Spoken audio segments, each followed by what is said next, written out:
नमस्कार विद्यार्थी मित्रांनो, आज 2 ऑक्टोबर या दिवशी भारताला लाभलेल्या दोन महान व्यक्तींची, त्या म्हणजेच महात्मा गांधी आणि भारताचे माजी पंतप्रधान लाल बहादूर शास्त्री यांची जयंती आहे।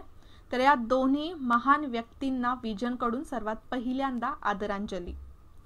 प्लस या सगळ्यांबरोबरच हा दिवस विजनसाठी पण खूप स्पेशल आहे। त्याचं कारण म्हणजे 4 वर्षांपूर्वी विजनची सुरुवात याच दिवशी म्हणजे 2 ऑक्टोबरलाच झाली होती।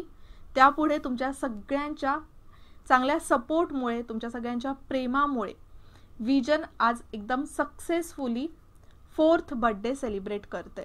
तुम्ही नेहमीच चांगलं अप्रिशिएट केल्यामुळे विजन MPSC साठीचं एकदम हाय लेवल कंटेंट तुमच्यापर्यंत नेहमीच घेऊन आलेले आहेत आणि तेवढीच प्रेरणा आम्हाला तुमच्या अप्रिसिएशन मधून मिळालेली आहे लेक्चर करण्यासाठी। मग म्हणूनच विजनच्या 4थ्या वाढदिवसाच्या निमित्ताने राज्यसेवा 2021 या बॅचसाठी तुम्ही विजन HBD हा कूपन कोड वापरू शकता। याची व्हॅलिडिटी 2 तारखेपासून म्हणजे आजपासून तर ते 5 तारखेपर्यंत आहे आणि हा कोड वापरून तुम्हाला ॲडमिशन घेताना पूर्ण टोटल ॲडमिशन फी मध्ये 40% डिस्काउंट मिळेल। ओके, जर तुम्ही इंटरेस्टेड असाल तर नक्की याचा लाभ घेऊ शकता आणि 5 तारखेपर्यंत ॲडमिशन घेऊ शकता। 5 तारखेपर्यंतच अवेलेबिलिटी आहे, एवढं लक्षात ठेवा।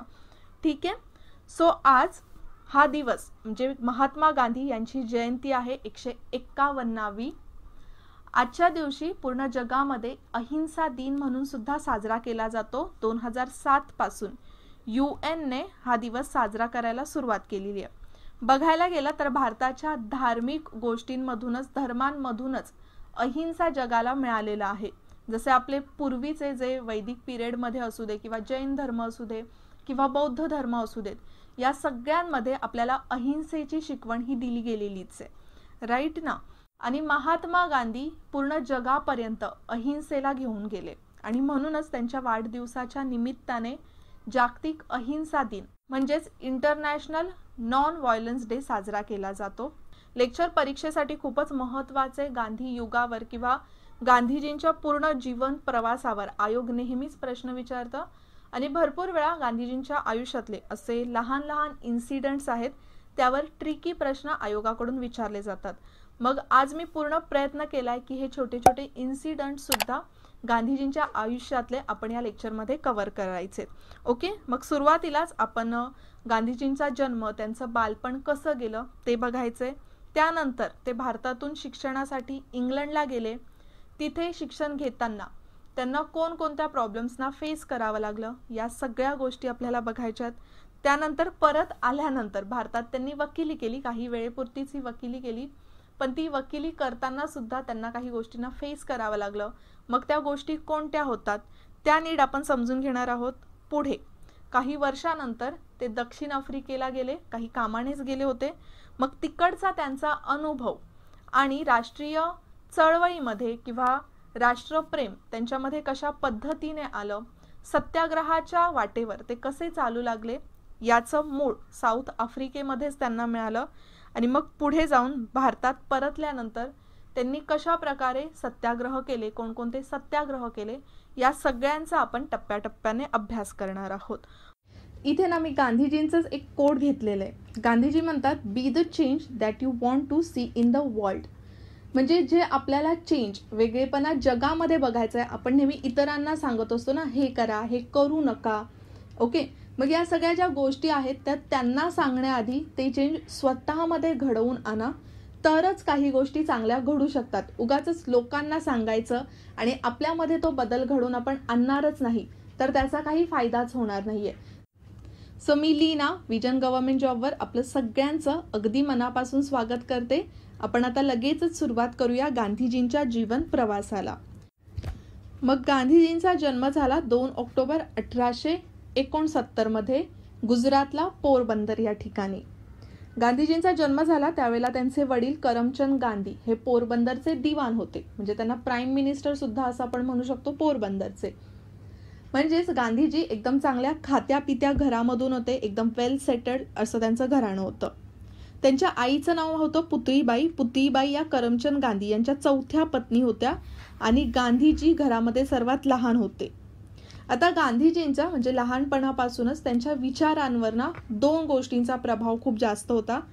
एक म्हणजे त्यांच्या आई पुतळीबाई आणि दुसरं म्हणजे वैष्णव पंथ. म्हणजे त्यांचा जन्म एका वैष्णव पंथाच्या घराण्यात झाला होता, जैन धर्मामध्ये झाला होता. त्यामुळे जैन धर्माचा पगडा सुद्धा लहानपणापासूनच एक प्रकारे त्यांच्यावर होता. जसं अहिंसेच्या मार्गावर चालणं, जैन धर्माच्या शिकवणीमध्ये अहिंसा, त्याचप्रमाणे भूतदया सुद्धा आहे.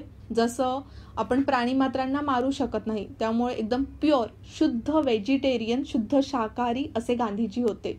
पुढे जेव्हा ते इंग्लंडला गेले त्यावेळेला त्यांना या शाकाहारी असल्यामुळे सुद्धा बऱ्याचशा प्रॉब्लेमना फेस करावं लागलं होतं. ते आपण नंतर बघणारच आहोत. पण असे हे त्यांचे विचार जे आहेत ना ते लहानपणापासूनच त्यांच्यासमोर होते. जसं पुतळीबाईंना म्हणजे त्यांच्या आईंना ते सतत बघायचे रोज की कशा प्रकारे ते घरच्यांची सेवा करतायत, कशा प्रकारे त्यांचं जे वागणं आहे ते एकदम धार्मिक प्रकारचं आहे. म्हणजे धार्मिकपणा, घर, पूजापाठ या सगळ्या गोष्टींमध्ये त्या बिझी असायच्या. मग त्यांच्या या वागणुकीमधूनच ना गांधीजी लहानपणापासून काही ना काहीतरी गोष्टी शिकतच होते. त्यांचं शिक्षण जे आहे प्राथमिक शिक्षण ते पोरबंदरमध्ये झालं. पण पोरबंदरला एवढ्या काही चांगल्या शाळा नव्हत्या, पण तरीसुद्धा ते तिथे शिक्षण घेत होते. पुढे जाऊन त्यांच्या वडिलांचं जे ट्रान्सफर आहे झालं ते कुठे म्हणजे राजकोटला. ते राजकोटचे दिवाण बनले. मग त्यांचं काही प्राथमिक शिक्षण हे राजकोटला झालं. पुढे जाऊन मग बॉम्बे युनिव्हर्सिटीमधून त्यांनी मॅट्रिकची परीक्षा पास केली आणि त्यानंतर परीक्षा पास करून ते पुन्हा आले भावनगरला. भावनगरमध्ये ते सामलदास कॉलेज इथे शिक्षण घेऊ लागले. ओके. आता गांधीजी ज्यावेळेला शाळेत होते ना त्यावेळेला असे ते एकदम हुशार आहेत असं सुद्धा नव्हतं किंवा अगदीच ढ आहेत असं सुद्धा नव्हतं. एक ॲव्हरेज स्टुडंट, म्हणजे काही विषयांमध्ये ते खूप चांगले होते. जसं त्यांची भाषा पूर्वी सुरुवातीला खूप वीक होती, त्यानंतर त्यांच्या एका मित्राच्या मदतीने त्यांचं लँग्वेजमध्ये जो पगडा आहे तो खूप चांगला झाला. गणित त्यांचं एवढं चांगलं नव्हतं. तर असे काही विषय त्यांचे चांगले होते, काही विषय वीक होते, अशा प्रकारचे ते विद्यार्थी होते. ओके. मग पुढे 1882ला वयाच्या 13व्याच वर्षी कस्तुरबा यांच्याशी त्यांचा विवाह झाला. आता कस्तुरबा ज्या आहेत ना तर त्यांचे वडील सुद्धा एक जमीनदार होते. त्या सुद्धा एका चांगल्या फॅमिलीमधून बिलॉंग करत होत्या. पण कंपॅरिझन जर कस्तुरबा आणि महात्मा गांधींचं केलं ना तर त्यावेळेला महात्मा गांधी खूपच असे लाजरे, खूप कमी बोलणारे. इनफॅक्ट जर त्यांना काही 10-15 जणांच्या ग्रुपमध्ये काही मोठ्याने बोलायचंय ना किंवा भाषण द्यायचंय ते त्यांना खूप वर्षांपर्यंत आलं नव्हतं. पण तिथेच कस्तुरबा अशा होत्या की त्या एकदम बिनधास्त होत्या असं आपण म्हणू शकतो. गांधीजींपेक्षा खूप बोल्ड होत्या की त्यांचं बोलणं, त्यांची मतं त्या एकदम स्पष्टपणे मांडायच्या. ओके. तर गांधीजी त्याच गोष्टीला खूप इम्प्रेस झाले होते.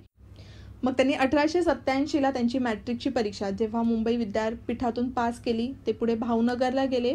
सुरुवातीला जेव्हा गांधीजींना विचारलं जायचं की तुम्हाला काय बनायचंय, पुढे काय करिअर करायचंय, त्यांच्या फॅमिलीने म्हणजे घरातल्यांनी पूर्णपणे जे डिसिजन आहे ते गांधीजींवरच सोपवलेलं होतं की जे काही करायचं आयुष्यात तुम्ही ते करू शकता. आणि गांधीजींना सुरुवातीला डॉक्टर बनायचं होतं. मग डॉक्टर ते बॅरिस्टर हा त्यांचा कसा प्रवास झाला. सो त्यांचे एक रिलेटिव्ह आहेत, तर त्या रिलेटिव्हचा मुलगा लंडनमध्ये ऑलरेडी शिक्षण घेत होता वकिलीचं.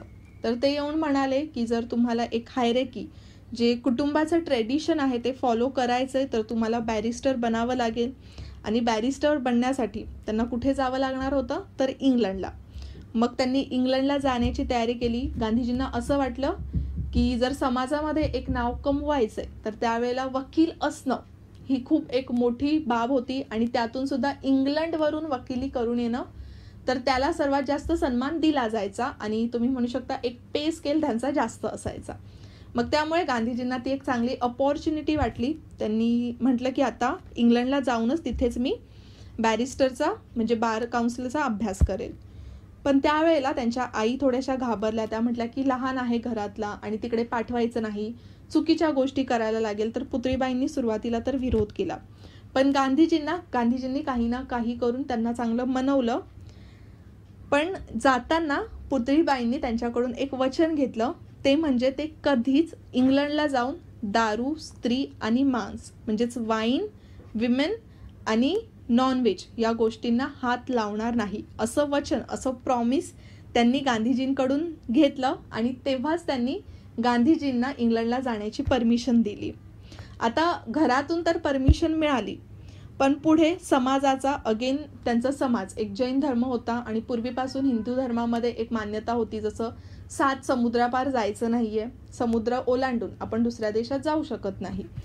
तर त्यांच्या धर्मातल्या लोकांनी बराचसा विरोध केला, त्यांना वाळीत सुद्धा टाकलं. पण या सगळ्या गोष्टींमध्ये त्यांचा टाइम गेला. पण या सगळ्या गोष्टींचा विरोध पत्करून अखेर सप्टेंबर 1888ला गांधीजी इंग्लंडला रवाना झाले. तिथे ते 3 वर्ष राहिले. 1991 पर्यंत त्यांनी पूर्ण बॅरिस्टरचे जे शिक्षण आहे ते इंग्लंडला कंप्लीट केलं. ओके, तिथे सुद्धा गेल्यानंतर गांधीजींनी असं कोणत्याही लॉ कॉलेजला ॲडमिशन घेतलं नव्हतं. तर इंग्लंडचे 4 टॉपचे कॉलेज होते, त्यामध्ये इनर टेम्पल असं लॉ कॉलेजचं नाव होतं आणि या लॉ कॉलेजला गांधीजींनी ॲडमिशन घेतलं. आता इंग्लंडला गेल्यावर त्यांना भरपूर अशा वेगवेगळ्या प्रॉब्लेम्सना, वेगवेगळ्या परिस्थितींना फेस करावं लागलं. सर्वात आधी इंग्लंडमधलं जे वैयक्तिक जीवन जगणं होतं ते खूप कठीण होतं आणि सामाजिक जीवनामध्ये त्यांना रुळण्यासाठी खूप टाईम गेला. जसं की तिथलं बघा एटिकेट्स असतात किंवा तिकडची जेवण्याची स्टाईल, ड्रेसिंग सेन्स, या सगळ्या गोष्टी खूप वेगळ्या होत्या. मग गांधीजींना तिथे रुळण्यामध्ये खूप टाईम गेला, त्यांना खूप ऑकवर्ड वाटायचं. तर हीच त्यांची सर्वात मोठी परीक्षा होती. त्याहून सुद्धा मोठी परीक्षा होती ते म्हणजे शाकाहारी होते ते. आता आपण वेस्टर्न साईडला, वेस्टर्न कंट्रीजना गेलो तर जनरली तिथे आपल्याला जे व्हेजिटेरियन फूडचे हॉटेल्स आहेत ते मिळणार नाहीत, कारण की ऑलमोस्ट तिकडचे सगळी लोक हे नॉन व्हेजिटेरियनच असतात. शाकाहारी असल्यामुळे एकतर शाकाहारी जेवण मिळणं खूप कठीण होतं आणि त्यावरून सुद्धा ज्यांच्याबरोबर ते राहत होते किंवा त्यांच्याबरोबर शिकणारे त्यांचे जे क्लासमेट्स होते त्यांना खूप चिडवायचे शाकाहारी असल्यामुळे. ओके, पण मग त्यांना जे काही प्रॉब्लेम्स फेस करावे लागले, मग त्यांनी तिथे एक शाकाहारी रेस्टॉरंट हॉटेलसुद्धा शोधलं. नंतर त्यांना लंडन व्हेजिटेरियन सोसायटीची ओळख झाली. त्या सोसायटीमध्ये सुरुवातीला ते मेंबर बनले. आता या सोसायटीमध्ये ना बरेचसे चांगले चांगले लोक होते, जसे ॲनी बेसंटसुद्धा होत्या यामध्ये. त्यांना चांगले चांगले मित्र मिळाले, जे चांगले फिलॉसॉफर होते, अभ्यासू होते. अशा सगळ्यांचा समावेश या सोसायटीमध्ये होत्या. पुढे जाऊन काही दिवसांनी हे तर या सोसायटीचे प्रेसिडेंटच बनले. ओके, तर लंडन व्हेजिटेरियन सोसायटीमध्ये जेव्हा ते जॉईन झाले ना, तर या सोसायटीमध्ये जॉईन झाल्यानंतर त्यांचं व्यक्तिमत्व हळूहळू चेंज होत गेलं. त्यांनी इंग्लंडचं राहणं, खाणं, पिणं या सगळ्या गोष्टींना आता ते एक्सेप्ट करू लागले होते, म्हणजे ते रुळू लागले होते तिथे. आता गांधीजींचं ना लहानपणापासून जी विचार करण्याची पद्धत होती ती वन वे होती. जसं पूर्वी ना वेगवेगळी नाटकं व्हायची, त्यामध्ये गांधीजींना भक्त प्रल्हाद, त्यानंतर श्रावण बाळाची गोष्ट तर तुम्हाला सगळ्यांना माहितीच आहे, श्रावण कुमार, आणि त्याचप्रमाणे राजा हरिश्चंद्र यांची नाटकं बघून बघून ना त्यांच्या रूल्सवर किंवा त्यांचे जे मॉरल्स होते जीवनातले त्यांना फॉलो करू लागले होते. म्हणजे नेहमी अहिंसेचा मार्ग अवलंबला पाहिजे, आपण सत्याच्या मार्गानेच आपण वागलं पाहिजे, या सगळ्या गोष्टी त्यांच्यामध्ये लहानपणापासूनच होत्या. तर अशा प्रकारे त्यांना वेगवेगळे अजून फिलॉसॉफर येऊन मिळाले जेव्हा ते या सोसायटीमध्ये होते आणि त्यामुळे त्यांचं जे व्यक्तिमत्व आहे, विचार करण्याची जी पद्धत आहे त्यामध्ये अजून डेव्हलपमेंट होत गेली. ओके, आता पुढे मग ते परत इंग्लंडमध्ये 3 वर्ष त्यांनी त्यांचं शिक्षण पूर्ण केलं, बारची परीक्षा पास केली आणि 1 जून 1891ला ते भारतात परत आले. ओके, आता भारतात परत आल्यानंतर सुद्धा प्रत्येकाची आता एक्सपेक्टेशन असते की इंग्लंडमधून बॅरिस्टर होऊन आलेत म्हणजे इथे ऑब्व्हियस एक गोष्ट आहे की बाकीच्या वकिलांपेक्षा त्यांना जास्त पैसे मिळतील, ते जास्त कमवू शकतील. पण गांधीजी त्या प्रोफेशनमध्ये म्हणजे वकिलीमध्ये तेवढे रुळलेच नाही. सुरुवातीला त्यांनी बॉम्बे उच्च न्यायालयामध्ये वकिली केली, त्यानंतर राजकोटला जाऊन वकिली केली.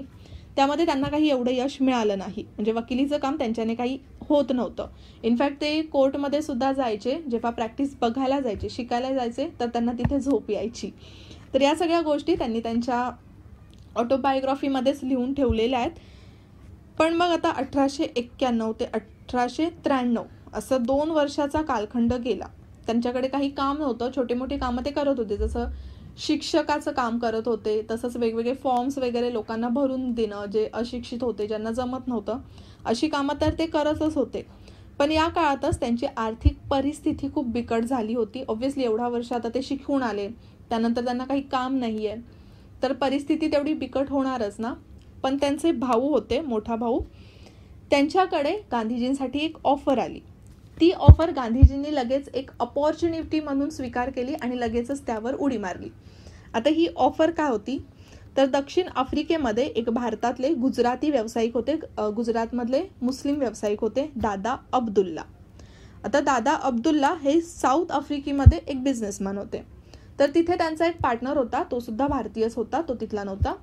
तर त्यांच्या पार्टनरमध्ये काही ॲग्रीमेंट झालेले, तर त्या करारामध्ये काहीतरी गफलत झाली. ओके, मग या सगळ्या गोष्टींमुळे दादा अब्दुल्ला यांनी त्यांच्या पार्टनरवर केस केली होती. पण आता जे डॉक्युमेंटेशन होतं ना जर पूर्ण, ते गुजराती भाषेमध्ये होतं. म्हणूनच एखादा गुजराती व्यक्ती ज्याला लॉचं सुद्धा नॉलेज असेल अशा कॅन्डिडेटची त्यांना गरज होती. आणि त्यामुळे गांधीजींच्या भावांकडे त्यांनी गांधीजींच्या नोकरीसाठी विचारलं. आणि गांधीजींना जेव्हा हे माहीत पडलं तर लगेचच ते तयार झाले साऊथ आफ्रिकेला जायला, कारण की त्यांना आता काम तर पाहिजे होतं, इथे तर काहीच काम नव्हतं. मग म्हणूनच ते साऊथ आफ्रिकेला जायला लगेचच तयार झाले. पण साऊथ आफ्रिकेला 24 मे 1893ला ते पोहोचले दर्बन येथे. दर्बन साऊथ आफ्रिकेतलं एक बंदर आहे. आणि खरं तर त्यांना जायचं होतं नटालला. तर हे सुद्धा तुम्ही लक्षात ठेवू शकता, नेटल किंवा नटाल म्हटलं जातं. नटाल या ठिकाणी ही केस त्यांना लढायची होती. ओके, पण जसं ते दर्बनला उतरले, तिथे उतरल्याच त्यांना दिसलं, फर्स्ट डे त्यांचा असा होता की जे ब्रिटिश अधिकारी आहेत किंवा ब्रिटिशांकडून भारतीयांवर खूप अपमान केला जातो. त्यांचा जो व्यवहार आहे, त्यांची जी वागणूक आहे ती खूप चुकीची होती. आणि तसंच साऊथ आफ्रिकेमधले जे नेटिव्ह लोक होते, जे तिकडचे स्थानिक लोक होते, त्यांच्यामध्ये सुद्धा रंगभेद केला जायचा. मग आता हा जो वर्णभेद केला जायचा, या सगळ्या गोष्टी गांधीजींनी पहिल्याच दिवशी अनुभवल्या. ओके, असं नाही की तिथे काही दिवस राहिले आणि मग त्यांना समजलं अरे इथे अशी अशी परिस्थिती आहे, असं नाही. पहिल्याच दिवशी त्यांना या परिस्थितीचा अनुभव आला, तर त्यांना या गोष्टीचं खूप वाईट वाटलं.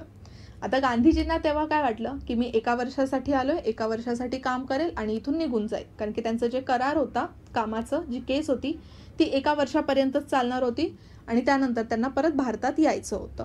ओके, पण आता गांधीजींना जेव्हा या गोष्टी दिसल्या तेव्हा वाईट वाटलं, तेव्हा त्यांनी काही ॲक्ट नाही केलं. पण याच सगळ्या गोष्टी, जी अपमानाची वागणूक आहे ती स्वतः गांधीजींबरोबर झाली. एक इन्सिडेंट आहे, तो तुम्हाला सगळ्यांना माहिती सुद्धा असेल, माहिती असला सुद्धा पाहिजे, जर नसेल तर तो मी तुम्हाला सांगते. 1 जून 1893ला गांधीजी दर्बन ते प्रिटोरिया असं येत होते. ओके, आता प्रिटोरिया सुद्धा साऊथ आफ्रिकेची राजधानी आहे. साऊथ आफ्रिका असा देश आहे की या देशाला 3 राजधान्या आहेत. जसं यामध्ये एक प्रिटोरिया आहे, त्यानंतर केपटाऊन आहे आणि थर्ड म्हणजे जोहान्सबर्ग.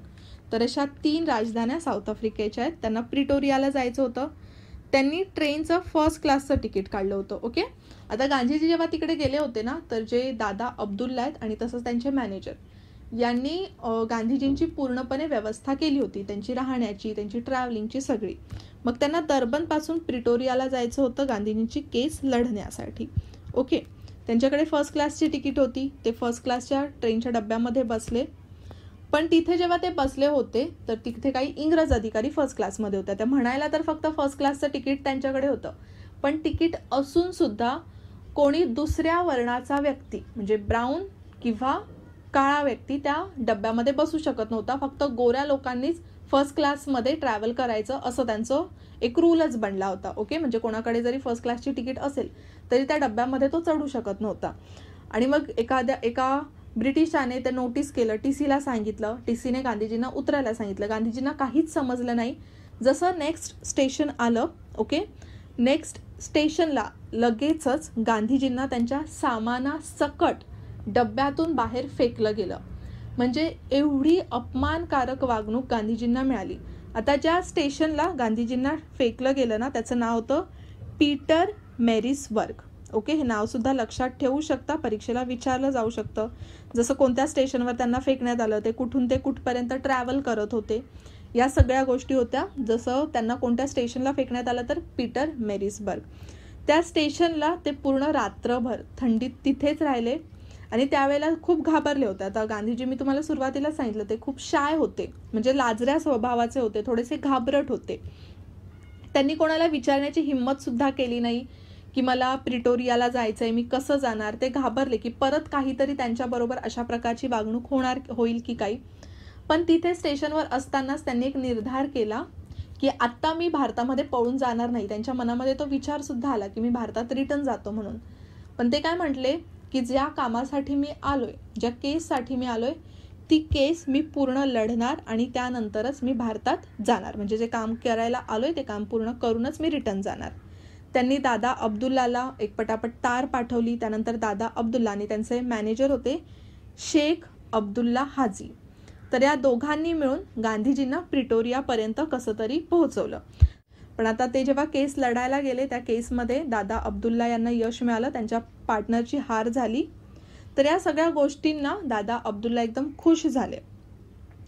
त्यानंतर आता केस संपली, 1 वर्ष पूर्ण झालं.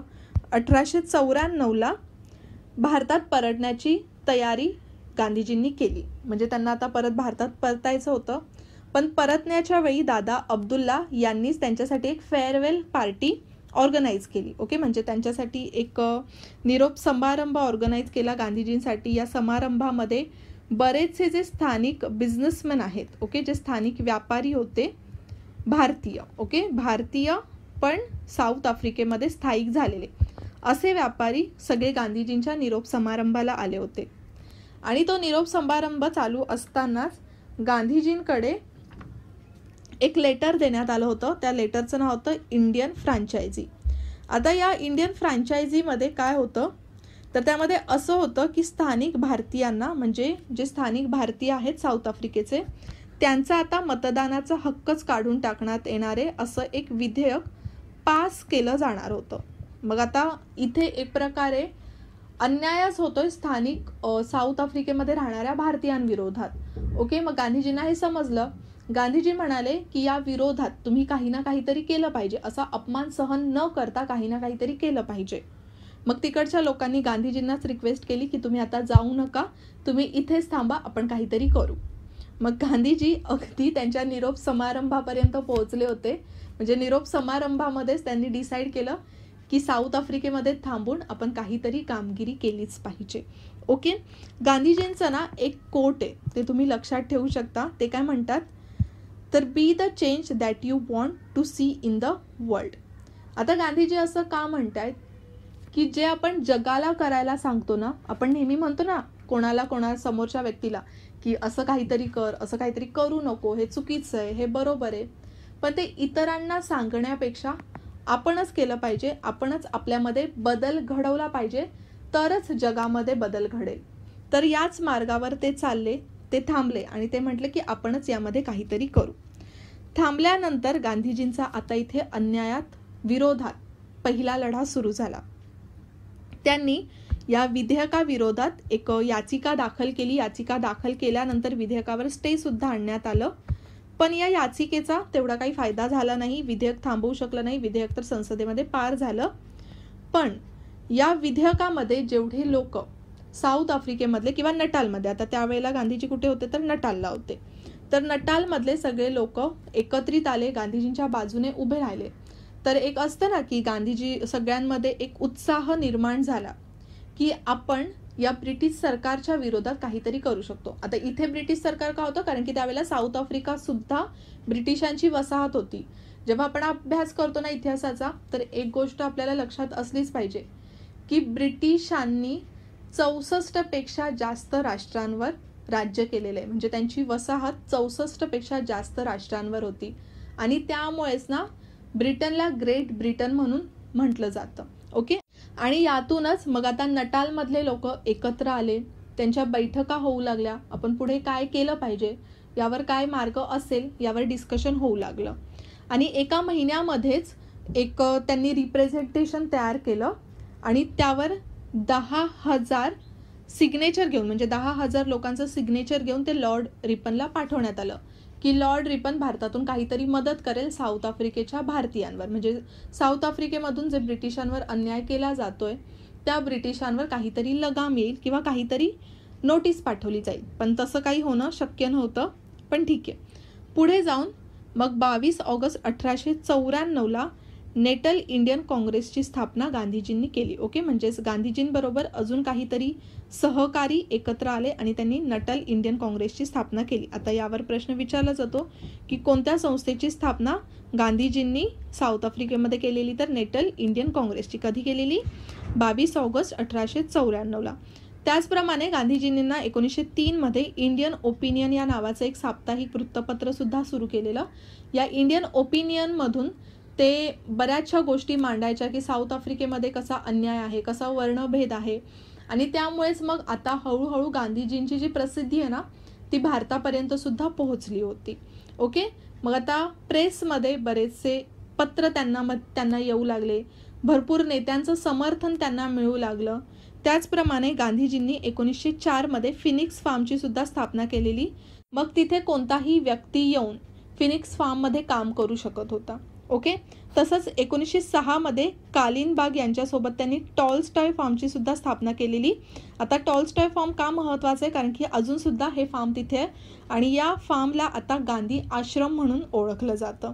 ओके, त्यानंतर गांधीजींनी बघा 1899 मध्ये अँग्लो वॉरला सुद्धा सुरुवात झालेली साऊथ आफ्रिकेमध्ये.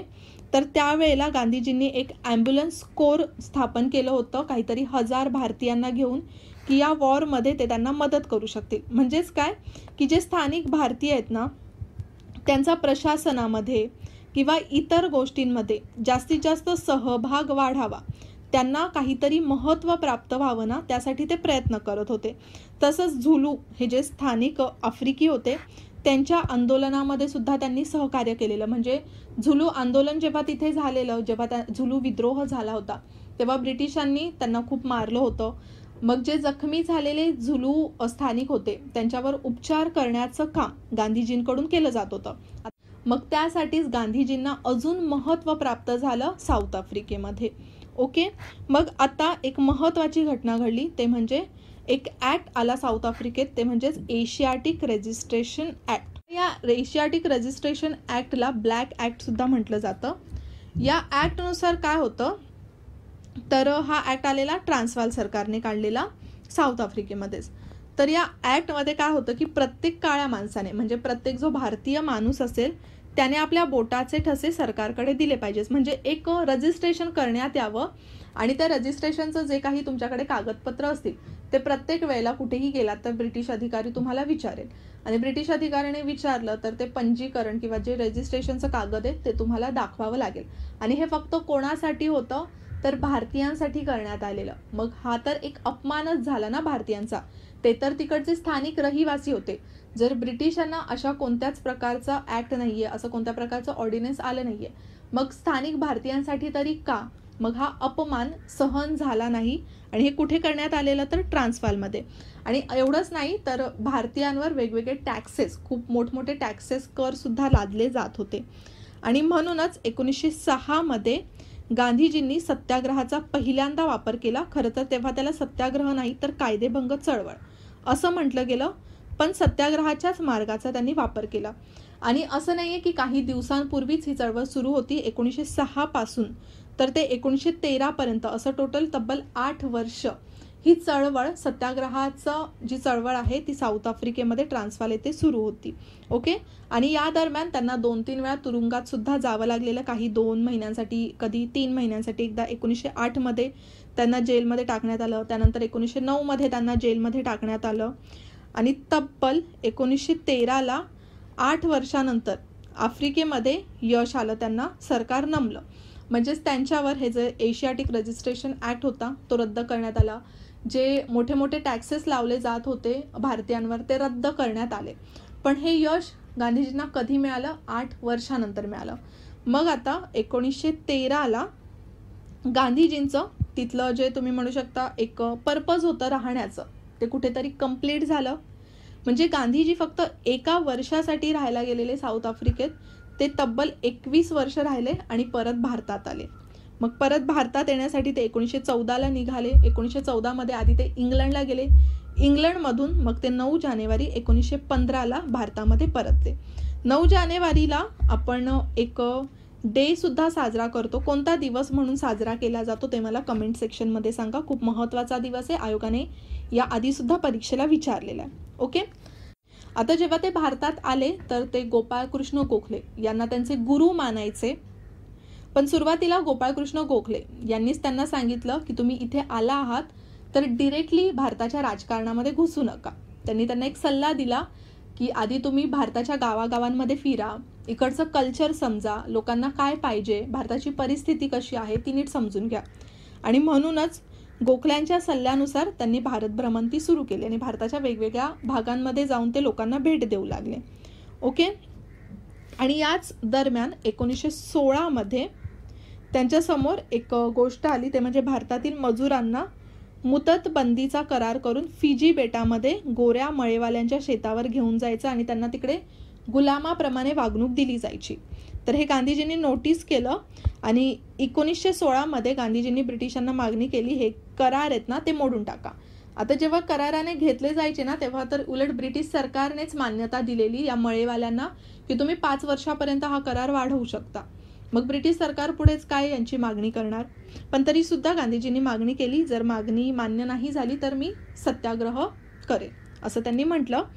पण 1917ला ही पद्धत सरकारने बंद झाल्याची घोषणा केली आणि मग जे फिजीमध्ये इकडच्या मजुरांना घेऊन जात होते तर ती जी करारानुसारची जी प्रथा होती ती बंद झाली. ओके. मग आय होप इथपर्यंत तुम्हाला गांधीजींनी साऊथ आफ्रिकेमध्ये कशा प्रकारची कामगिरी केली ते नीट समजलं असेल. साऊथ आफ्रिकेमधल्या या कामामुळेच गांधीजी साऊथ आफ्रिकेमध्ये तर फेमस झालेच, पण त्याचबरोबर भारतामध्ये सुद्धा ते तेवढेच फेमस झाले. त्यामुळेच गोपाळकृष्ण गोखले यांनी त्यांना एक इन्व्हिटेशन दिलं होतं की तुम्ही आता भारतात या, आणि म्हणूनच गांधीजी भारतात आले होते. आता तिकडे सुद्धा साऊथ आफ्रिकेमध्ये सुद्धा गांधीजींना फक्त भारतीयांकडूनच नाही तर तिथल्या स्थानिक लोकांकडून सुद्धा खूप चांगला सन्मान मिळाला होता. इनफॅक्ट जे साऊथ आफ्रिकेचे पहिले ब्लॅक प्रेसिडेंट होते नेल्सन मंडेला यांनी सुद्धा पुढे अहिंसेच्या मार्गावर चालूनच, सत्याग्रहाचा स्वीकार करूनच, म्हणजे गांधीजींच्या मार्गावर चालूनच तिथे चळवळी केल्या होत्या. वर्णभेदाविरोधात त्यांनी तिकडे चळवळी उभारल्या होत्या. ओके. आता आपण पुढच्या टप्प्याकडे गांधीजींच्या वळूया, जो खूप महत्त्वाचा टप्पा आहे, ते म्हणजे गांधीजींनी भारतामध्ये कोणकोणती कामं केली. तर त्यातलं पहिलंच येतं ते म्हणजे चंपारण्य सत्याग्रह. चंपारण्य सर्वात महत्त्वाचं का आहे तर सर्वात पहिल्यांदा सत्याग्रहाचा सक्सेसफुल तुम्ही म्हणू शकता ट्रायल गांधीजींनी चंपारण्यमध्ये केला होता. आता या सगळ्या गोष्टी तुम्हाला इयर वाईज सुद्धा लक्षात असल्या पाहिजेत, कारण की आयोग बऱ्याच वेळेला परीक्षेला जे क्रमानुसार कोणकोणते इन्सिडेंट्स आहेत ना ते सुद्धा विचारतं. ओके. तर या गोष्टी तुम्हाला काळानुसार इयर वाईजच माहीत असणं खूप गरजेचं आहे. मग आता चंपारण्याच्या सत्याग्रहाला कशी सुरुवात झाली तर चंपारण्यात गोऱ्या लोकांनी निळीचे मळे तयार केले होते आणि तिथे हजारो हिंदी मजूर त्यांचं एकदम जे जीवन आहे ते असहाय्यपणे जगत होते. गोऱ्यांची जी कृती होती ते खूप अन्याय करत होते असं गांधीजींना समजलं. ओके. आणि गांधीजी, आता यावर सुद्धा प्रश्न परीक्षेला विचारला जाऊ शकतो, एक तिकडचाच मजूर किंवा शेतकरी होता चंपारण्यातला. चंपारण्य कुठे तर बिहारमध्ये. तर तिकडचा मजूर होता राजकुमार शुक्ल. हे नाव तुम्हाला लक्षात ठेवायचंच आहे, यावर प्रश्न विचारला जाऊ शकतो. या शेतकऱ्याच्या विनंतीवरून गांधीजी चंपारण्याला गेले होते. ओके. आता तसं तर गांधीजींना सांगण्यात आलेलं की गांधीजींना बंधन आहे चंपारण्यामध्ये जाण्यासाठी, पण तरी सुद्धा गांधीजी चंपारण्यात गेले. तिकडे मळेवाल्यांचे काय प्रॉब्लेम्स आहेत ते त्यांनी नीट समजून घेतले.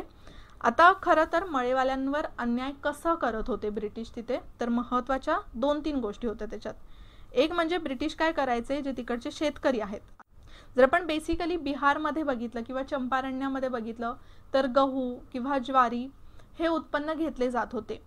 पण मळेवाल्यांनी शेतकऱ्यांशी काय करार केला होता की जे त्यांचे तुम्ही म्हणू शकता शेत जमीन आहे, टोटल शेत जमीन, त्याच्या 3/20 म्हणजे 1/3 भाग त्यांना निळीची लागवडच करावी लागणार आहे. पण आता निळीची लागवड हे एक व्यापारी पीक होतं नीळ. ओके. आणि नीळ असं होतं की ज्या भागात लावलं जाईल तर तिकडची जी जमीन आहे ती कमी उत्पादक व्हायची किंवा त्यामधून काही उत्पन्न येऊच शकत नाही, अशी ती जमीन निकामी होऊन जायची. ओके. मग तिकडच्या शेतकऱ्यांचा याच गोष्टीला विरोध होता की त्यांना निळीचं उत्पन्न आता तिथे घ्यायचं नाहीये. आता या चंपारण्य सत्याग्रहामध्ये गांधीजी एकटेच होते का तर नाही. त्यांच्याबरोबर अजून त्यांचे काही सहकारी होते, ही नावं सुद्धा लक्षात ठेवा, विचारली जाऊ शकतात.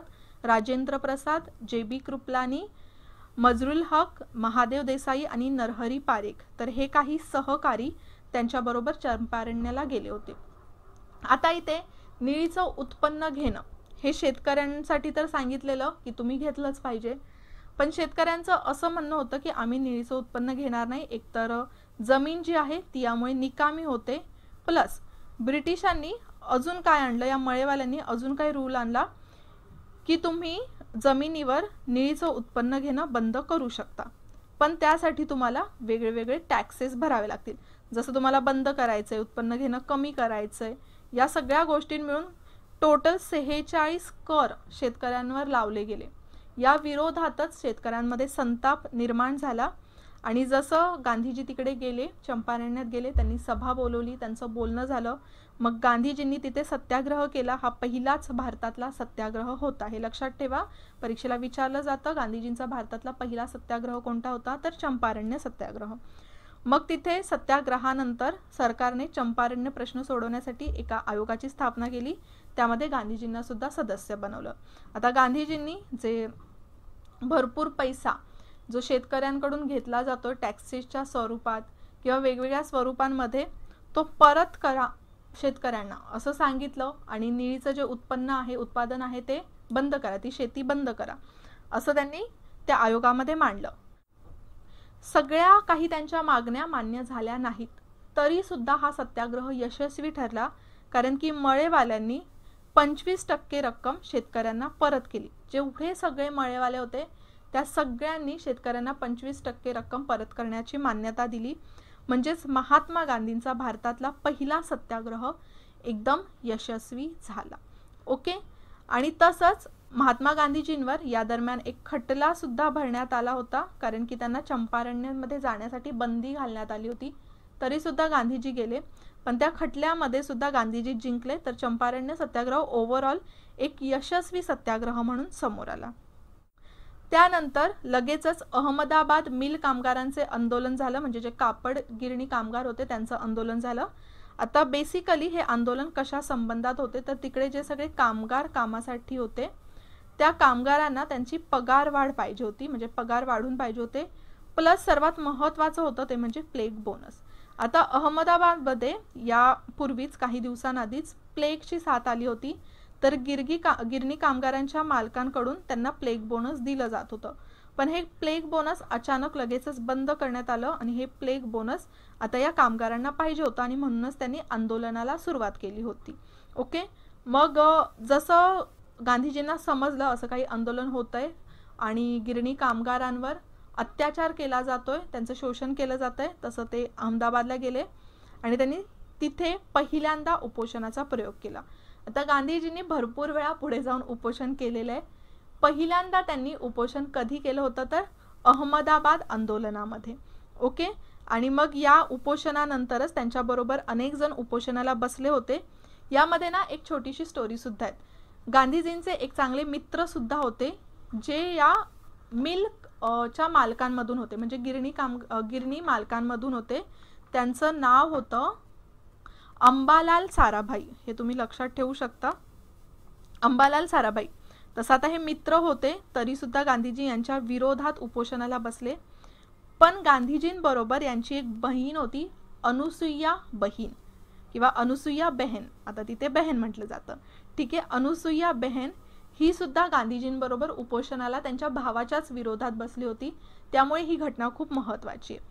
उपोषणानंतर मिल मालिकांनी एक लवाद स्थापन करून नंतर ज्या सगळ्या मागण्या होत्या त्या मागण्या मंजूर केल्या गेल्या. म्हणजे इथे सुद्धा एक यश गांधीजींना मिळालेलं मिल कामगारांसाठी सुद्धा.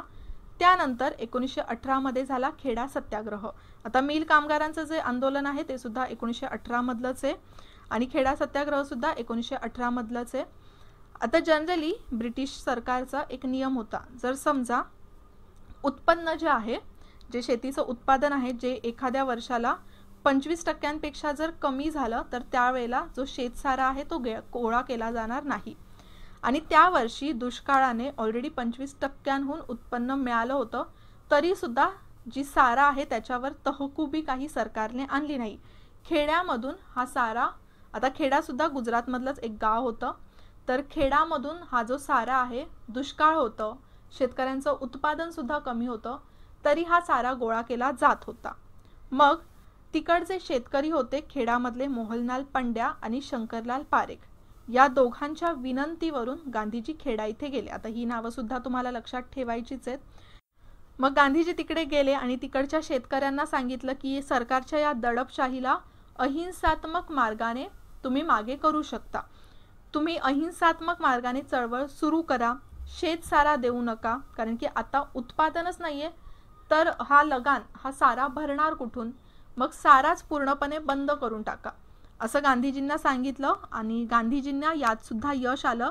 आता जेव्हा ही चळवळ सुरू झाली ना, इथे सत्याग्रह किंवा जे काही त्यांचं आंदोलन सुरू झालं, त्यानंतर ब्रिटिशांनी लाठीमार केलं, तुरुंगवास झाला, सगळ्यांना भरपूर गोष्टी सहन कराव्या लागल्या. आणि खेडा सत्याग्रहाने पूर्ण देशाचं, जे तुम्ही म्हणू शकता एक नजर आहे ती फिरून घेतली, अट्रॅक्ट केलं लोकांना, आणि त्यातूनच गांधीजींना लोकप्रियता जास्त मिळाली. गांधीजी खूप लोकप्रिय झाले आणि लोकांचा सुद्धा मग गांधीजींमधला जो विश्वास आहे ना, तो वाढू लागला की गांधीजी आपल्या देशाला स्वातंत्र्य मिळवून देऊ शकतात, ते आपल्या देशासाठी काहीतरी करू शकतात. आता खेडा सत्याग्रहामध्ये सुद्धा त्यांना तिथे यश आलेलं, आणि जो कर किंवा जो सारा गोळा केला जात होता शेतकऱ्यांकडून, तो रद्द करण्यात आला. ओके, त्या वर्षासाठी, हे सुद्धा लक्षात ठेवा. मग आता गांधीजींचा राष्ट्रीय चळवळीमध्ये सहभाग पुढे कसा झाला, तर राष्ट्रीय चळवळीमध्ये म्हणजे राष्ट्रीय पातळीवर त्यांची जी पहिली भूमिका होती ती समोर आली असहकार चळवळीमधून. पण असहकार चळवळ अशी काही डिरेक्टली सुरू नाही झाली, त्याच्यासाठी काही बॅकग्राऊंड आहे, काही पार्श्वभूमी आहे. त्या पार्श्वभूमी कोणकोणत्या आहेत, तर एक म्हणजे रौलेट कायदा, जालियनवाला बाग हत्याकांड, खिलाफत चळवळ आणि हंटर कमिशनचा अहवाल. तर आता एक एक करून या गोष्टी कशा कारणीभूत ठरल्या असहकार चळवळीसाठी ते आपण बघूया. तर सर्वात पहिल्यांदा रौलेट कायदा आला. रौलेट कायदा काय होता आपल्याला सगळ्यांना माहितीच असला पाहिजे, खूप इम्पॉर्टंट आहे परीक्षेच्या दृष्टीने. आयोगाने नेहमी रौलेट कायद्यावर प्रश्न विचारलेलेच आहेत. मग आता भारतामध्ये सशस्त्र क्रांतिकारी आणि इतर नेत्यांच्या चळवळी, बंगालची फाळणी झालेली 1905 मध्ये, राईट, 1905 नंतर जे नवीन नवीन सशस्त्र क्रांतिकारक वर निघून येत होते, त्यांचा जन्म होत होता, तर त्यांच्यावर बंधनं आणण्यासाठी एक कायदा करण्यात आला होता, भारत सुरक्षा कायदा किंवा डिफेन्स ऑफ इंडिया ऍक्ट.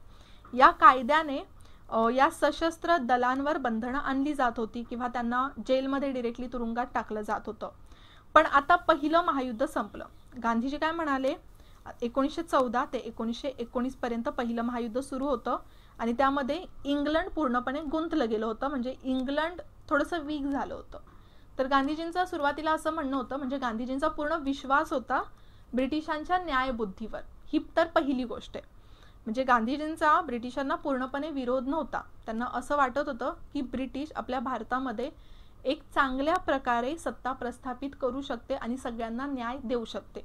काही दिवसांनी हा विश्वास गांधीजींचा मोडलेला आहे, पण सुरुवातीला त्यांचा ब्रिटिशांच्या न्यायबुद्धीवर पूर्णपणे विश्वास होता. त्यामुळे ब्रिटिशांना पूर्णपणेच त्यांचा काही विरोध नव्हता. ते काय म्हणाले की आपण वेगवेगळ्या मार्गांनी ब्रिटिशांकडून आपल्या मागण्या पूर्ण करू शकतो. आता सुरुवातीलाच ना गोपाळकृष्ण गोखले यांनी गांधीजींना राष्ट्रीय चळवळीमध्ये किंवा राष्ट्रीय राजकारणामध्ये भारताचा सहभाग न घेण्याचं कारण हेच होतं की गांधीजी सत्याग्रहाच्या मार्गाने चालणार होते, अहिंसेच्या मार्गाने चालणारे होते. पण तो जो काळ होता ना, जेव्हा गांधीजी भारतात आले, त्यावेळेला काँग्रेसवर जो पगडा होता त्यामध्ये लालबाल पाल होते. एक म्हणजे लाला लजपत राय, बाळ गंगाधर टिळक म्हणजे लोकमान्य टिळक, आणि तसंच बिपिनचंद्र पाल. तर एक जहाल मतवादी नेत्यांचा तो गट होता आणि तेव्हा काँग्रेसचा प्रभाव होता त्यावर. मग तिथे गांधीजींचा विचारसरणीचा तेवढा विचार केला जाणार नव्हता. पण मग पुढे जाऊन गांधी युग आलं 1919 नंतर. काँग्रेस तसंच देशातली जी जनता आहे ती गांधीजींना फॉलो करू लागली. ओके, मग 1919 मध्ये रौलेट कायदा आला. तर रौलेट समितीच्या अहवालानुसार सरकारने 2 कायदे पास केले. आता तर पहिलं महायुद्ध संपलं होतं आणि इंग्लंडच्या बाजूने भारतीय सैनिक सुद्धा लढलं होतं. तर ब्रिटिशांच्या आधीच्या वचनानुसार भारतीयांवर अशा कोणत्याही प्रकारची बंधनं आणली नव्हती गेली पाहिजे, पण तरी सुद्धा रौलेट समितीने अहवाल केला आणि त्यानुसार 2 कायदे पास केले फेब्रुवारी 1919 मध्ये. आता हे कायदे काय सांगत होते, तर राजद्रोही व्यक्तीवरील खटला हायकोर्टाच्या 3 न्यायाधीशांच्या खास कोर्टात गुप्तपणे चालवण्याची तरतूद आली. आणि ही तरतूद तर केलीच गेली, पण जर या कोर्टाने काहीही निर्णय दिला तर त्याच्या विरोधात अपील करता येणार नव्हतं. कोणत्याही व्यक्तीला फक्त संशयावरून त्याची जामीन देण्याची, त्याचं राहण्याचं ठिकाण हे न सोडण्याची, तसंच कचेरीमध्ये, पोलीस कचेरीमध्ये रोज हजेरी लावण्याची सक्ती सरकार करू शकत होतं. आणि तसंच दुसरी बाब यामध्ये होती, ते म्हणजे प्रांतीय सरकार वॉरंट शिवाय कोणत्याही व्यक्तीला कैद करू शकत होती, म्हणजे फक्त संशयाच्या आधारावर. ओके, कोणत्याही प्रकारचा वॉरंट दाखवलं जाणार नाही, त्याच्या आधारावर कैद करू शकत होती, त्याच्या घराची झडती घेऊ शकत होती, त्याची झडती घेऊ शकत होती. मग हा असा एक अन्यायकारी कायदा आला, म्हणूनच या कायद्याला काळा कायदा म्हणून सुद्धा ओळखला जाऊ लागला. देशभरामध्ये या कायद्याविरोधात जिकडे तिकडे आंदोलने उभी राहू लागली. आणि त्यातच मग गांधीजींनी असं सांगितलं, जर हा कायदा रद्द केला नाही तर 30 मार्च 1919ला एक देशव्यापी हरताळ होईल. आणि त्यासाठी त्यांनी हीच तारीख जाहीर केली. कधी होईल तर 30 मार्च 1919.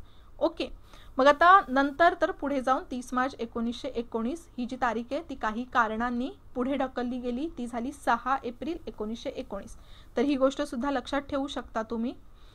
आणि मग या हरताळ सुरू असतानाच, म्हणजे 6 एप्रिल पासून जी आंदोलनं, जी चळवळ सुरू झालेली, हा जो हरताळ सुरू झालेला रौलेट कायद्याच्या विरोधात, तर त्यासाठीच 13 एप्रिल 1919ला जालियनवाला बाग इथे एक सभा भरली होती. या सभेबद्दल तुम्हाला सगळ्यांना माहीत असणं खूप महत्त्वाचं आहे, कारण की जालियनवाला बाग या प्रसंगानंतर खूप वेगवेगळ्या क्रांतिकारकांचा जन्म आपल्या भारतामध्ये झाला होता. त्यामध्ये जसं भगतसिंग होते, बटुकेश्वर दत्त होते, अरविंद घोष होते, अशा वेगवेगळ्या क्रांतिकारकांचा जन्म जालियनवाला बाग या प्रसंगानंतर झाला.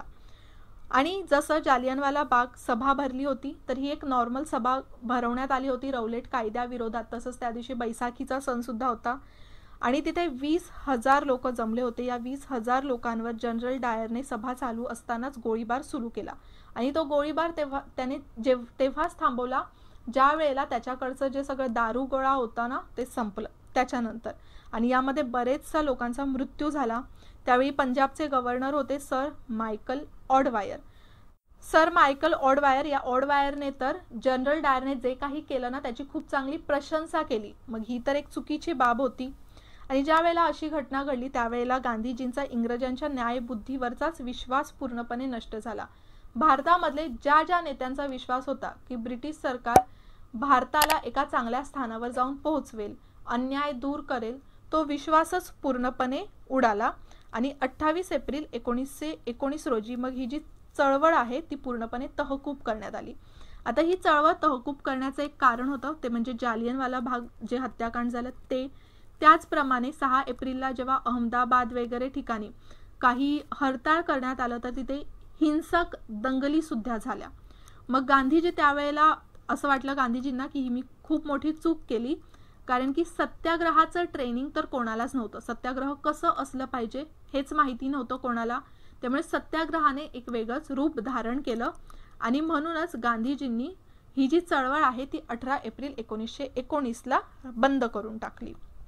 ओके, मग जालियनवाला बाग नंतर येतं ते म्हणजे महत्त्वाची घटना, ती म्हणजे खिलाफत चळवळ. आता जे असहकार आंदोलन आहे ना ते खिलाफत चळवळीचंच पुढचं रूप आहे असं तुम्ही म्हणू शकता. खिलाफत चळवळ कशी स्थापन झालेली किंवा याची सुरुवात कशी झालेली? पहिल्या महायुद्धाच्या दरम्यान तुर्कीचा खलिफा असतो, राईट. तर खलिफा विरोधात भारतातले मुस्लिम कसे लढतील? खलिफा जो असतो तो पूर्ण जगातल्या मुस्लिमांचा तुम्ही म्हणू शकता मेन असा मानला जातो. मग इस्लाम धर्माच्या लोकांनी पहिल्या महायुद्धात ब्रिटिशांच्या बाजूने जाण्यासाठी नकार दिलेला. पण भारतातल्या ब्रिटिशांनी एक आश्वासन दिलं सगळ्या मुसलमानांना की आम्ही तुर्कीचं जे शासन आहे ते उलथून पाडणार नाही, त्यांचं खलिफाचं जे राज्य आहे ते उलथून पाडणार नाही, खलिफाचे अधिकार तसेच राहतील.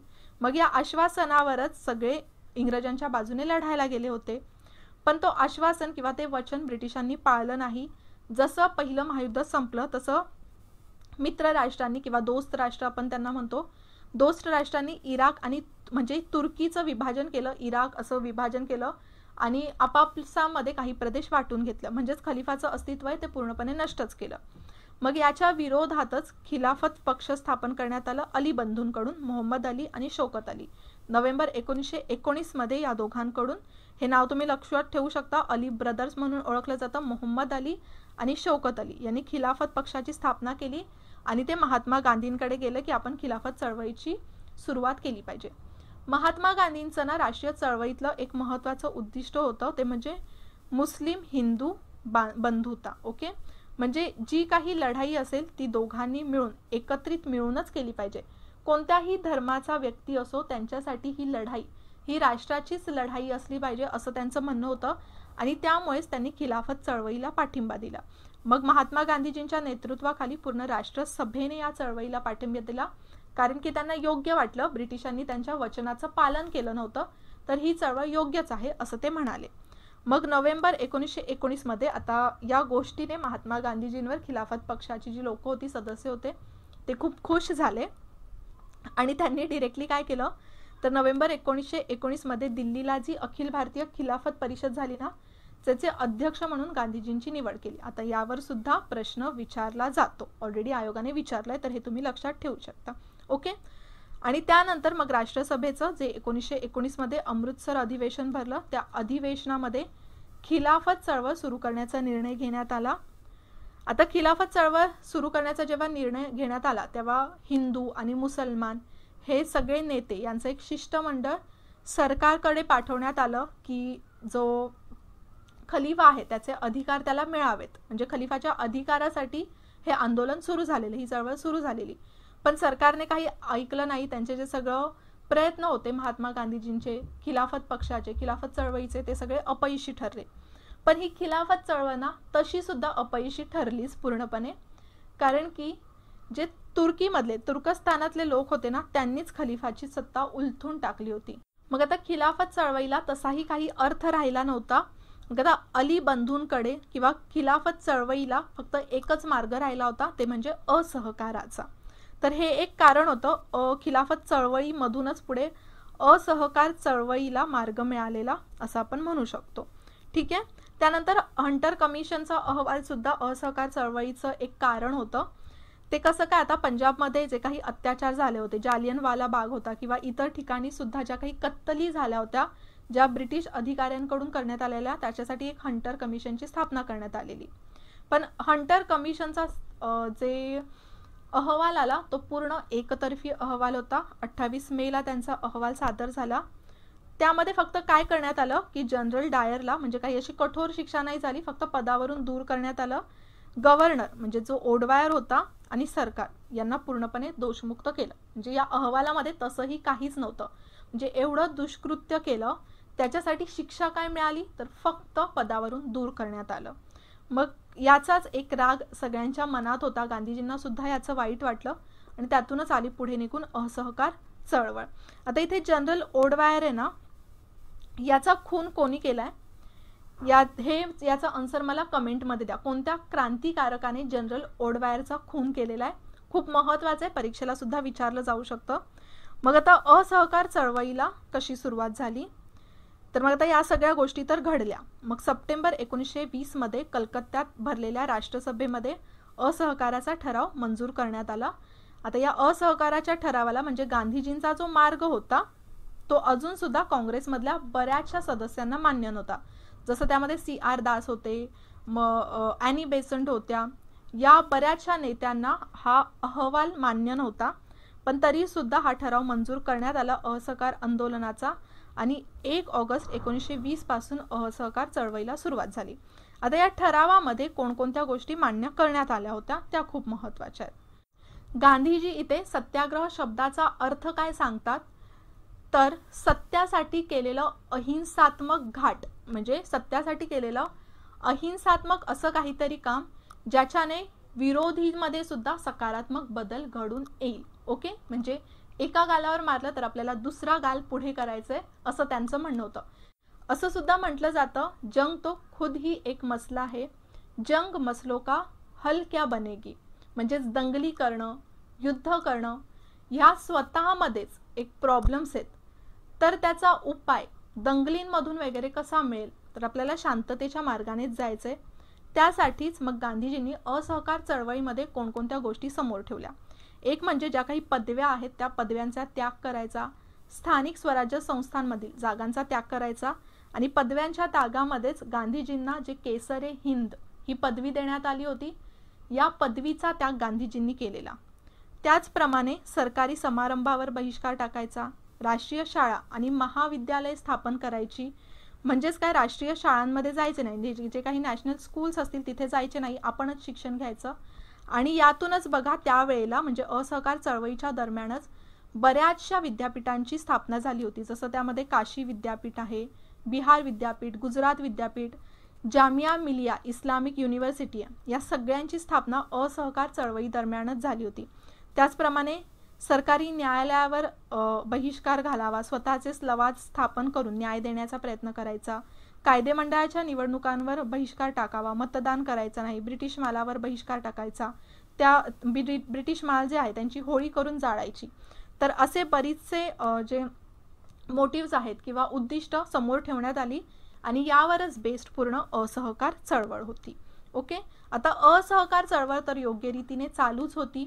लोक गांधीजींनी जो मार्ग सांगितला होता ते सगळे फॉलो करत होते, कारण की गांधीजींनी सांगितलेलं 1 वर्षात भारताला स्वातंत्र्य मिळेल आणि पूर्णपणे लोकांमध्ये एक उत्साह निर्माण झाला होता, कॉन्फिडन्स आला होता की आता आपल्या देशाला ब्रिटिशांपासून स्वातंत्र्य मिळेल.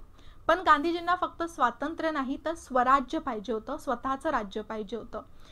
गांधीजींच्या मते फक्त स्वातंत्र्य नाही तर या चळवळीमधून त्यांना 3 गोष्टी अजून महत्त्वाच्या होत्या, ज्या त्यांचं लक्ष होतं. ते म्हणजे हिंदू मुस्लिम एकता, अस्पृश्यता आपल्या समाजातून नष्ट करणे आणि भारतीय स्त्रियांच्या सामाजिक अवस्थेमध्ये सुधार करणे. या 3 गोष्टींना सुद्धा त्यांनी लक्ष मांडलं होतं.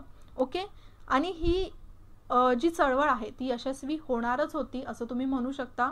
1921ला तर अशी परिस्थिती निर्माण झालेली की भारताचे 30,000 नेते हे तुरुंगात होते, तरी सुद्धा जी चळवळ आहे ती योग्य रीतीने सुरूच होती बाहेर, जरी 30,000 नेते हे तुरुंगात होते. पण पुढे जाऊन एक अशी घटना घडली की गांधीजींना या चळवळीमधूनच माघार घ्यावी लागलं. ते म्हणजे उत्तर प्रदेशमध्ये गोरखपूर जवळ चौरी चौरा इथे एक प्रसंग घडला. आता इथे काय झालं तर उत्तर प्रदेशामध्ये चौरी चौरा इथे एका गावात मिरवणुकीवर ब्रिटिश पोलिसांनी गोळीबार केला आणि जसा त्यांच्याकडचा दारुगोळा संपला तसे ते पोलीस स्टेशन म्हणजे कचेरीमध्ये जाऊन बसले. आणि लोकांना जसं समजलं तर आता लोक त्यावेळेला संतापलेली होती, आम्ही तर शांततेने मिरवणूक काढत होतो, तुम्ही का आमच्यावर गोळीबार केला, असं त्यांचं म्हणणं झालं. आणि या पोलिसांचा बदला घ्यायचा म्हणून 5 फेब्रुवारी 1922ला संतापलेल्या लोकांनी पोलीस चौकी जाळून टाकली. त्याच्यामध्ये त्यावेळेला 13 पोलीस होते आणि हे 13 पोलीस तिथे जळून त्यांचा मृत्यू झाला. ओके, या घटनेचा गांधीजींना खूप दुःख झाला. त्यांनी सांगितलेलं की हा सत्याग्रह अहिंसेच्या मार्गानेच होणार आहे. त्यांनी कधीच अहिंसा आणि सत्याग्रह या 2 गोष्टींना वेगळं समजलं नव्हतं. सत्याग्रहाची त्यांची व्याख्याच ही होती की अहिंसेच्या मार्गाने आपण आपलं कार्य, आपलं कर्म करत जाणार आहोत. आणि इथे तर हिंसा झालेली आणि त्यामुळेच गांधीजींनी मग शेवटी हा जो सत्याग्रह आहे हे आंदोलन पूर्णपणे बंद करून टाकलं, स्थगित करून टाकलं 12 फेब्रुवारी 1922ला. म्हणजे गांधीजींनी यातून माघार घेतली फायनली. का तर या एका कारणामुळे. आता या गोष्टीवरनं गांधीजींच्या या निर्णयावर भरपूर टीका झाल्या. लोकांच्या मनात गांधीजींबद्दल जे काही फिलिंग्स होत्या आपण म्हणू शकतो त्या आता अटॅच झाले होते गांधीजींबरोबर, तर त्या फिलिंग्स कमी झाल्या. कारण की बघा या आंदोलनाला भरपूर लोकांनी सहकार्य केलं होतं. जर एक आपण डेट बघितली ना आंदोलनाची डेट काय ठरवण्यात आलेली, 1 ऑगस्ट 1920 ही डेट तुम्हाला लक्षातच ठेवायची आहे. आणि या आंदोलनाच्या पहिल्याच दिवशी लोकमान्य टिळक यांचा मृत्यू झाला होता, तरी सुद्धा आंदोलनाला सुरुवात झाली. आणि या चळवळीसाठी राष्ट्रसभेने लोकमान्य टिळकांच्या स्मरणार्थ 1 कोटी रुपयाचा स्वदेशी फंड गोळा करण्याचं ठरवलं होतं. आता किती रुपयांचा फंड गोळा करण्याचं ठरवलेलं? 1 कोटी रुपयांचा. आणि त्याला नाव कोणाचं देण्यात आलं? स्वदेशी फंड, लोकमान्य टिळकांच्या आठवणीमध्ये. ठीक आहे. आणि एवढं फंड गोळा झालं खूप कमी वेळेमध्ये. एवढा 1 कोटींचा फंड, जी रक्कम आहे ती जमा झाली. 1 कोटीच नाही तर त्याच्यावर 50 लाख रुपये जास्त जमले. म्हणजेच बघा, जेवढे लोक होते ते आता पूर्णपणे अटॅच झाले होते या चळवळीशी. पण नक्कीच त्यांचा जी इच्छा आहे ती इच्छा भंग झाली. गांधीजींच्या विरोधात लोकांमध्ये एक रोष निर्माण झाला. आणि मग पुढे जाऊन राष्ट्रसभेतले जे बहुतेक नेते होते ते आता गांधीजींपासून वेगळे झाले. त्यांना हा निर्णय चुकीचा वाटला. गांधीजींच्या मग या निर्णयाला नाराज होऊन चित्तरंजन दास आणि पंडित मोतीलाल नेहरू यांनी स्वराज्य पक्षाची स्थापना केली. आता स्वराज्य पक्षाचा महत्त्वाचा मोटिव्ह काय होता? तर निवडणुकांमध्ये सहभाग घेणं. गांधीजींनी असहकार चळवळीमधून काय सांगितलेलं की निवडणुकांमध्ये सहभाग घ्यायचा नाही, कायदेमंडळामध्ये आपण सहभागी होणार नाही, मतदान करणार नाही. मग चित्तरंजन दास आणि पंडित मोतीलाल नेहरू हे काय म्हणाले की आता आपल्या ज्या काही मागण्या आहेत त्या आपण कायदेमंडळामध्ये जाऊनच मान्य करून घ्यायच्या ब्रिटिश सरकारकडून. ओके. मग आता आपण गांधीजींचा जो पूर्ण जीवन प्रवास आहे तो नीट समजून घेतलाय. आय होप तुम्हाला ही पूर्ण जर्नी सुरुवातीपासून ते आत्तापर्यंत 1922 पर्यंत नीट समजली असेल. आता या लेक्चरमध्ये आपण इथेच थांबूया. पुढचं लेक्चर लवकरच येईल तर रेडी राहा त्या लेक्चरसाठी सुद्धा. ओके. तोपर्यंत जय हिंद, जय महाराष्ट्र आणि थँक्यू.